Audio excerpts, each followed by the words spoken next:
What is Bishul Basar Chalav in kosher kitchens? Imagine cooking a delicious steak and a creamy bowl of milk, then accidentally mixing them together. That's what Bishul Basar Chalav is all about. It's a key part of keeping a kosher kitchen in line with Jewish laws. This phrase means cooking meat and milk together, which the Torah strictly forbids.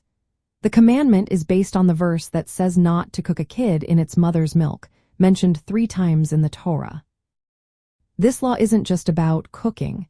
It also covers eating and benefiting from such mixtures. Even if the meat and milk are kosher separately, combining them creates a new kind of food that's not allowed. In practice, this means you need to be very careful in your kitchen. You cannot cook meat and dairy in the same pot or pan. If you do, the taste from one can absorb into the other, making them non-kosher. That's why many kitchens have separate sets of pots, pans, and utensils for meat and dairy. If you want to switch a piece of cookware from meat to dairy, you must go through a process called koshering. This involves cleaning and heating the cookware to remove absorbed tastes. Without this step, the utensil remains non-kosher and cannot be used for either meat or dairy. It's also important to remember that utensils that come into contact with a mixture of meat and milk are considered non-kosher until they are properly koshered. This applies to pots, pans, dishes, and even cutting boards. The law applies specifically to kosher meat from mammals and kosher milk from cows, goats, and sheep. Poultry is generally included by rabbinic decree, even though the Torah only explicitly forbids mixing meat from mammals with milk.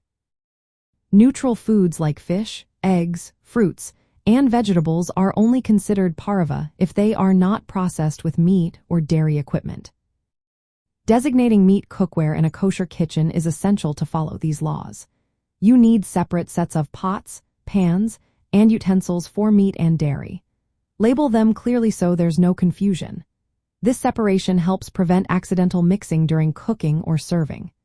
Keeping these items separate ensures that no forbidden mixture occurs, which keeps your kitchen kosher and your food acceptable according to Jewish law. To sum up, Bishul Basar Chalav is the prohibition against cooking, eating, or benefiting from meat and milk together. It's a strict rule that requires careful separation of cookware and utensils. By maintaining separate sets of equipment for meat and dairy, you follow the laws of Kashrut and keep your kitchen in line with these important principles.